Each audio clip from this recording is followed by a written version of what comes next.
Le propos que je voudrais développer aujourd'hui prolonge certaines démonstrations présentées dans ma thèse qui portaient sur un corpus de romans de la postmodernité et d'après la postmodernité, reposant sur une multiplication de strates narratives. Un des enjeux de mon étude était de prendre la mesure de ces configurations proposées par ces œuvres, configurations étant notamment à entendre dans le sens que lui donne le philosophe Paul Ricoeur dans Temps et Récit, c'est-à-dire, je le cite, un dynamisme intégrateur qui tire une histoire une et complète d'un divers d'incidents, autant dire transforme ce divers en une histoire une et complète. Fin de citation. Alors, je ne souhaite pas entrer ici trop avant dans les détails de la théorisation que propose Paul Ricoeur de la mise en intrigue, mais simplement rappeler, car je crois que ça peut nous intéresser compte tenu du thème même du colloque, que son étude postule que la narrativité est le phénomène par lequel nous nous donnons les moyens de comprendre la temporalité, autrement vécue comme aporie, ainsi que l'a montré Saint-Augustin.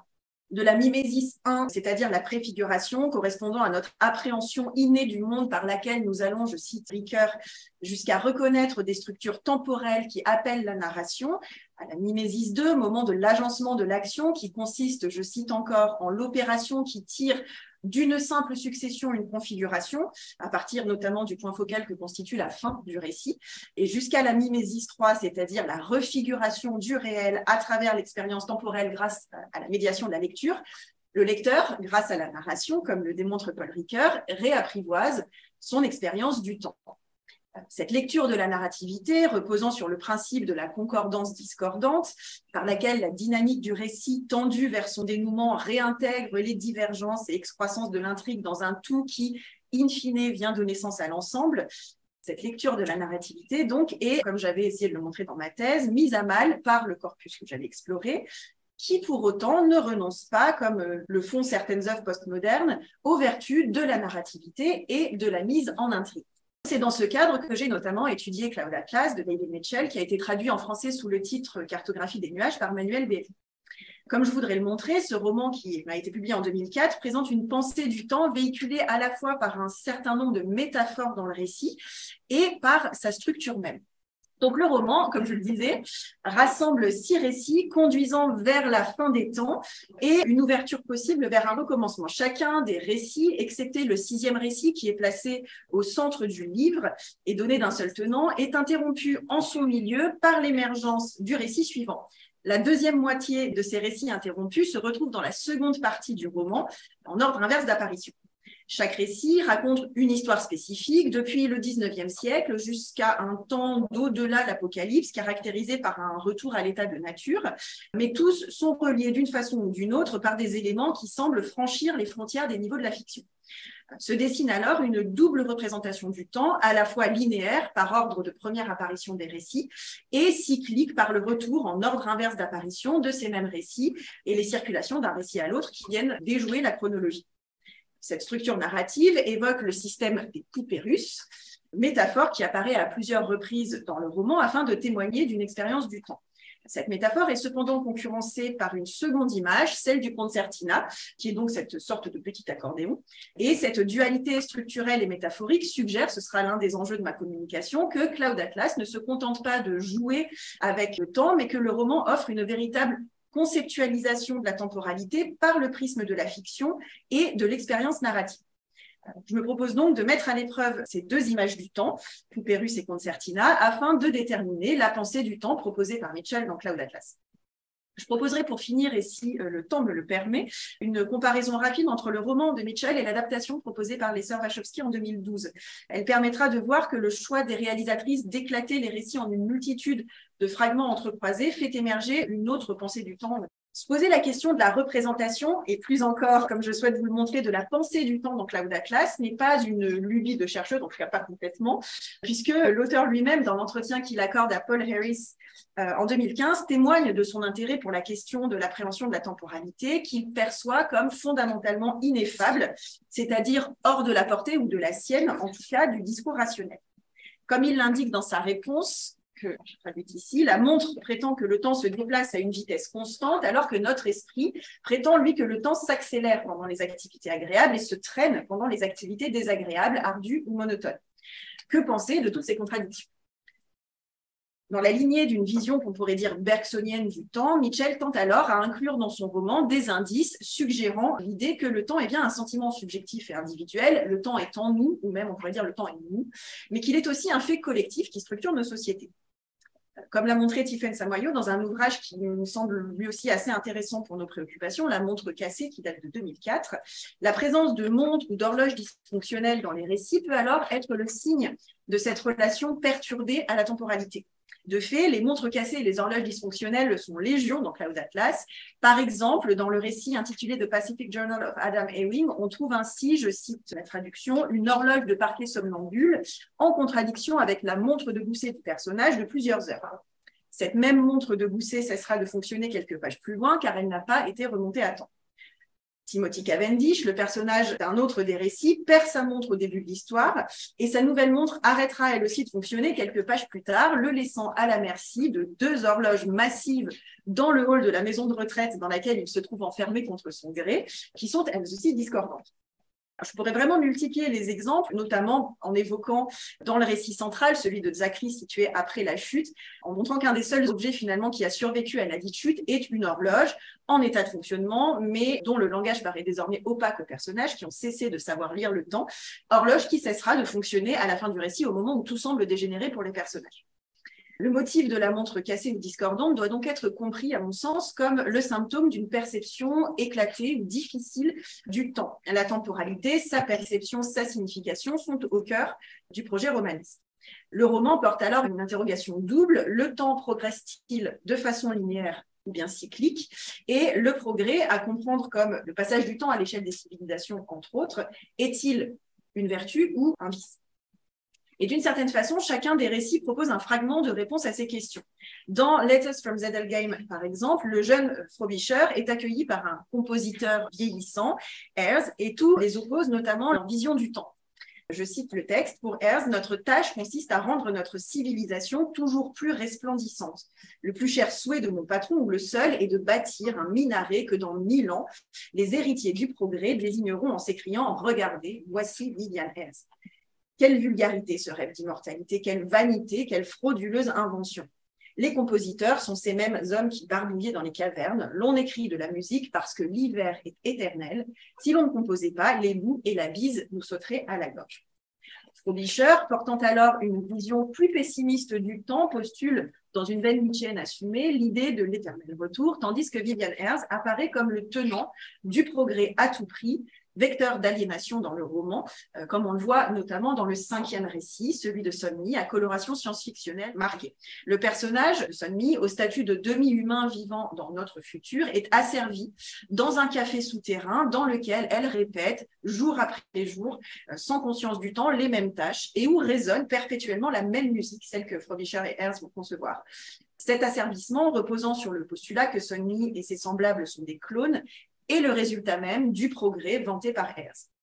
Dès lors, le progrès, tel que le concept a été forgé au XIXe siècle, c'est-à-dire reposant sur l'idée d'une avancée temporelle fondée sur l'accumulation des connaissances visant à permettre une amélioration constante de l'existence et des civilisations, est montré comme une idée dangereuse, vectrice de déshumanisation. Une autre vision de la temporalité entre en concurrence dans le roman et est dotée d'un caractère plus positif, non pas l'éternel retour percé qui conserve sa coloration pessimiste, mais plutôt la vision d'un temps fonctionnant par cycle au pluriel. Cette vision est portée par les personnages opprimés du roman qui sont systématiquement les véritables héros des récits. Donc à quoi correspond exactement cette conception du temps ? Une image est proposée par le personnage de Timothy Cavendish, que j'ai déjà évoqué, donc éditeur à la retraite forcée. Je cite, « Le temps n'est ni flèche ni boomerang, un concertina ». Je précise ici, comme je l'ai dit tout à l'heure, que le concertina est donc un instrument de musique de la famille de l'accordéon. Cette métaphore, qui peut sembler un peu obscure au premier regard, renvoie à un temps qui se dilate et se replie, prolongeant la métaphore musicale déjà employée par Frobisher. De fait, dans le roman, une mélodie circule de récit en récit, intitulée Cloud Atlas Sextet, qui vient créer du lien entre ces récits disjoints temporellement, par-delà les cycles de vie même des personnages de chacun des protagonistes. Et c'est Frobisher lui-même qui traduit l'idée véhiculée par cette métaphore dans l'ultime lettre qu'il écrit à son amant et que je vous laisse lire à l'écran. Le roman, par sa structure, ne donne pas exactement à voir cette réinterprétation de l'éternel retour nietzschéen, mais dessine plutôt l'image d'une répétition traversée par la flèche du progrès, une sorte de spirale ouverte à son terme, capable tout à la fois de s'auto-engendrer et de s'ouvrir vers le nouveau. Comme l'affirme alors l'auteur dans l'entretien qu'il donne à Paul Harris, je le cite, le temps est une chose propice à l'engendrement de paradoxes, et c'est tout à fait ce qu'on voit dans le roman, il me semble. Donc, si le concertina est une image possible proposée par le roman pour tenter de dire le temps en dehors du discours rationnel, il en est une deuxième qui coexiste, celle des poupées russes, portée par un autre personnage du roman, Sax, dans le récit Half-Lives.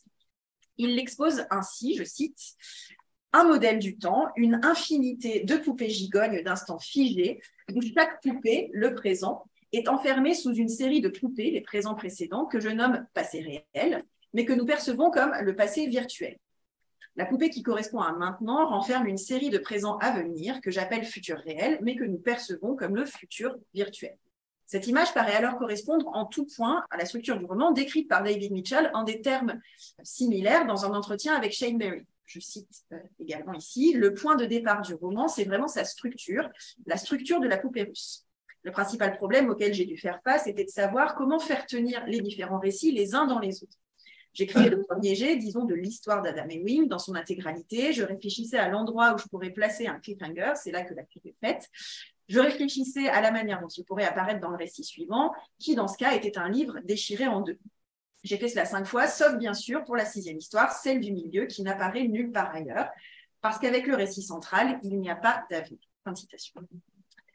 Cette description du processus de fabrication de la structure romanesque, reposant donc sur le principe des poupées russes, représente le temps comme des moments encapsulés au sein d'autres moments, exactement comme ce que soutient le personnage de Sax. Cependant, une étude précise de la structure du roman met en lumière, là encore, une discordance entre cette métaphore modèle que sont les poupées russes et ce que le roman produit réellement. De fait, la première moitié du roman progresse de façon chronologique, comme je vous l'ai dit. Cette progression chronologique est alors inversée dans la deuxième moitié du roman, comme si nous étions en train de retraverser le temps en sens inverse pour en revenir au XIXe siècle.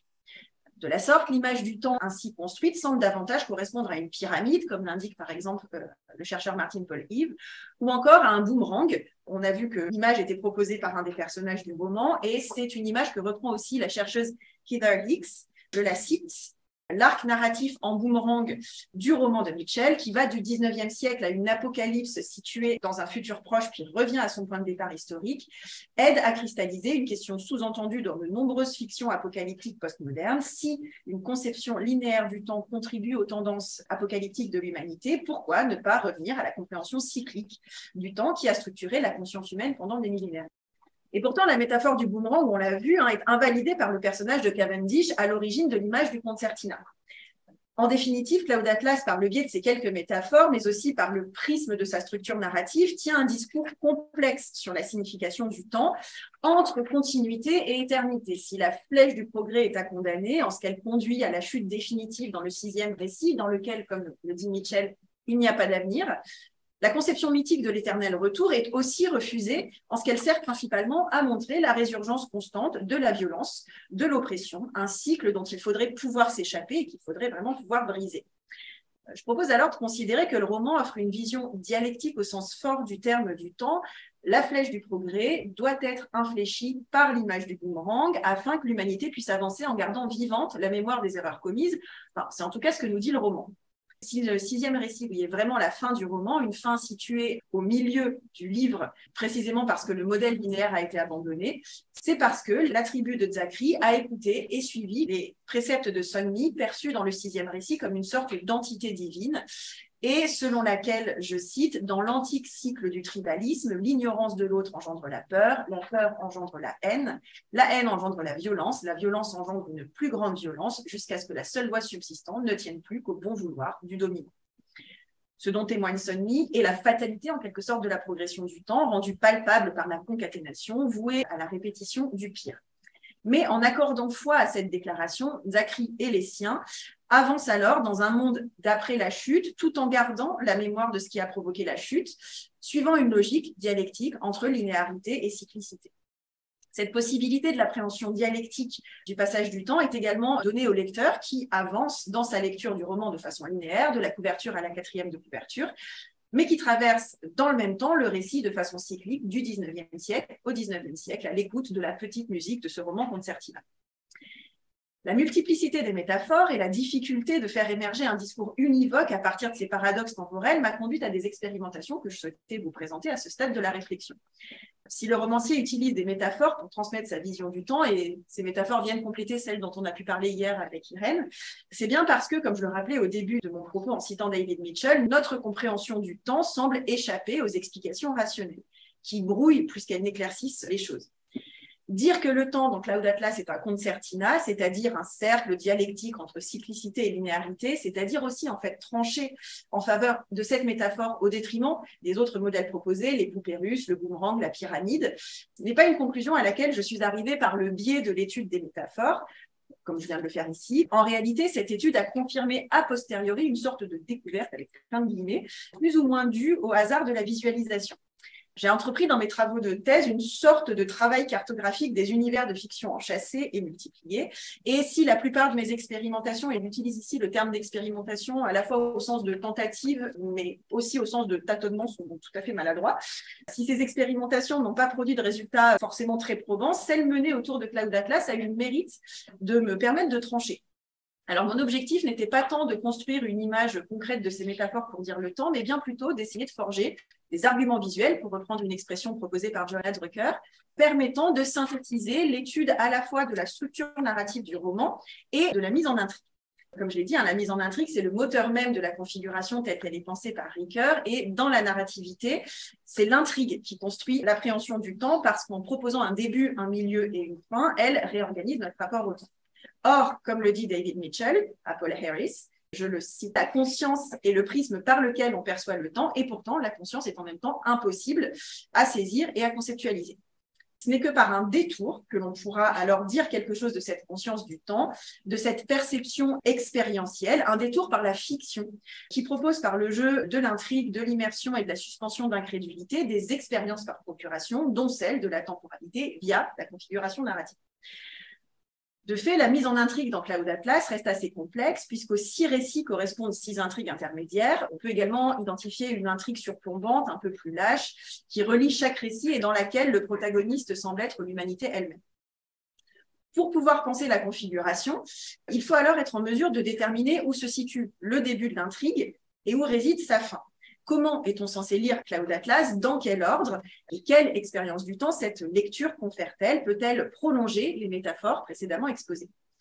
Donc, l'expérimentation de visualisation que j'avais menée repose sur l'idée que chaque récit peut être considéré comme un territoire autonome entremêlé aux autres. Comme l'a écrit Hélène Machinel, qui est une grande spécialiste de David Mitchell, je la cite dans ma traduction.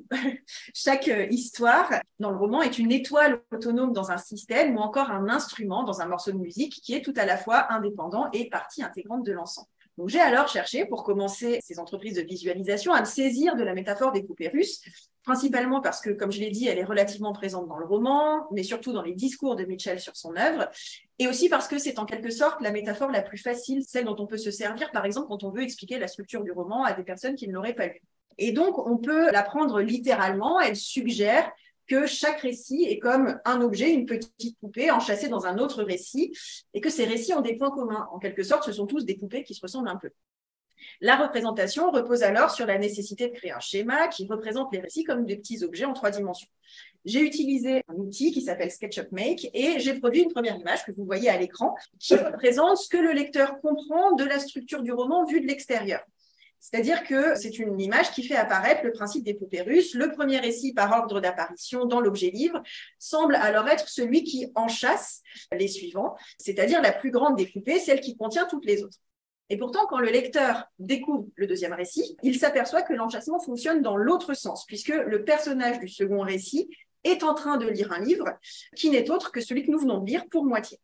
De la sorte, le récit le plus enchâssé, c'est-à-dire la plus petite poupée, serait bien plutôt le récit qui ouvre et clôt le roman.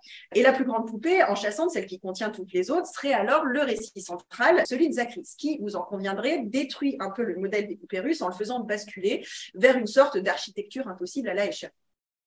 Il m'a donc fallu réaliser une seconde visualisation tenant compte de cette erreur de perspective que voici. Et que fait apparaître cette image? On peut le dire, la figure d'un concertina. Dans mon processus réflexif, à ce stade de mon travail, si j'avais bien identifié le concertina comme une métaphore possible pour dire la perception du temps dans le roman, je n'avais pas encore saisi son importance, puisqu'elle n'est abordée vraiment qu'une seule fois et sans aucune glose, en fait. Et donc, c'est en contemplant cette image et en essayant de la raccrocher à un objet connu dans le roman que la coïncidence m'est apparue. Bon, je ne vais pas aller plus loin dans l'utilisation de cette image parce que je ne pense pas qu'on puisse en tirer grand-chose d'autre, mais on peut quand même dire qu'en tant que modélisation du roman, elle détient une valeur heuristique puisqu'elle met au jour la correspondance étroite entre la structure narrative du roman et un de ses éléments thématiques majeurs, la pensée du temps que construit la fiction. Elle permet également de justifier en quelque sorte l'éclatement et la complexification narrative qui sont souvent perçus comme des sortes de jeux postmodernes sans véritable portée. Cette complexité, il me semble, dans le roman n'est pas gratuite, ne cherche pas seulement à dérouter le lecteur, mais, comme ce que j'ai essayé de vous montrer, à lui procurer une expérience concrète, vécue dans l'immersion fictionnelle et même dans l'immersion du dispositif du livre, de cette pensée du temps exposée par les personnages. Cela témoigne alors aussi du fait que la pensée du temps de Mitchell est également, en définitive, une pensée de la fiction, en ce qu'elle postule une efficacité de la fiction littéraire dans la compréhension d'enjeux proprement philosophiques et existentiels comme l'est la pensée du temps. On pourrait prolonger la réflexion et je vais clore sur quelques pistes de prolongement en se demandant comment finalement l'adaptation du roman transpose cette expérience complète offerte à la lecture, notamment dans une œuvre cinématographique. Comme le rappelle Courtney Hoff, l'expérience proposée dans le roman repose dans le fait que l'histoire est racontée dans un objet spécifique qui est le livre, dont la matérialité est prise en compte thématiquement dans les récits. Toute narration possède une matérialité, qu'elle soit de papier, numérique ou visuelle, et comme Courtney Hoff l'explique, je la cite, Cloud Atlas privilégie le pouvoir de la narration orale, la seule méthode de narration qui ne nécessite pas de support physique. Pourquoi? Parce que l'histoire enchâssante, comme je l'ai dit, est bien in fine celle de Zachary, au centre du récit, transmise par voie orale, au coin du feu, et non celle d'Adam Ewing qui ouvre le roman, incarné dans un journal coupé en deux. Comme le dit encore la chercheuse, je la cite de nouveau, le mouvement dans ce roman n'est pas, comme il apparaît à première vue, un mouvement téléologique vers l'apocalypse, mais plutôt la consommation progressive au fil du temps de différents moyens d'expression. Les lettres mangent le journal intime, le roman mange les lettres, le film mange le roman, etc. La matérialité de la narration a donc bien une influence sur la façon dont se déploie l'intrigue, donc également sur la façon dont la mise en récit peut produire ces expériences configurantes de la temporalité, comme je viens de le montrer.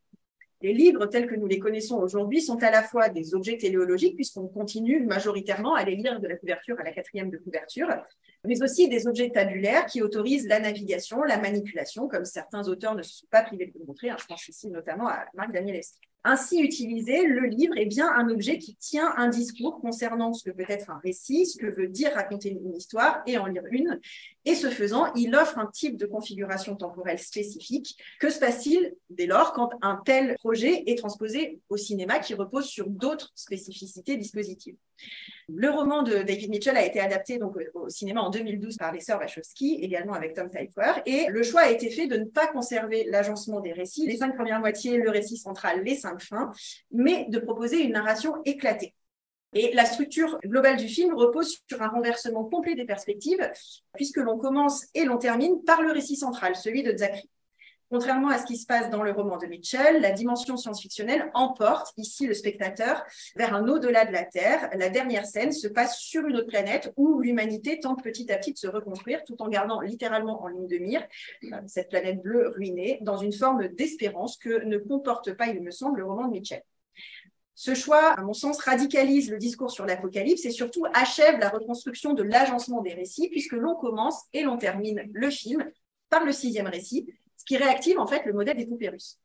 Entre ces deux pôles, les 6 récits sont éclatés en de multiples fragments, faisant intervenir d'une période temporelle à une autre les mêmes acteurs, grimés différemment, afin de donner à voir la continuité, ce qui n'est pas sans rendre un peu difficile la compréhension de l'intrigue. Et je terminerai en disant que le choix de l'éclatement des récits, qui a été validé par Mitchell précisément pour une question de spécificité liée à l'économie narrative du film. Le film dure déjà plus de 2h30, donc faire autrement aurait été sans doute très compliqué. Ce choix de l'éclatement des récits, ainsi que la reconstruction de la structure enchâssée vers le modèle des poupées russes, entre en contradiction ou brouille en tout cas le discours porté par la structure du roman de Mitchell, faisant perdre l'agencement dialectique entre linéarité et circularité, et ce faisant je trouve, réduisant la portée de la pensée du temps que contenait le roman. Mais on peut en discuter. Je vous remercie.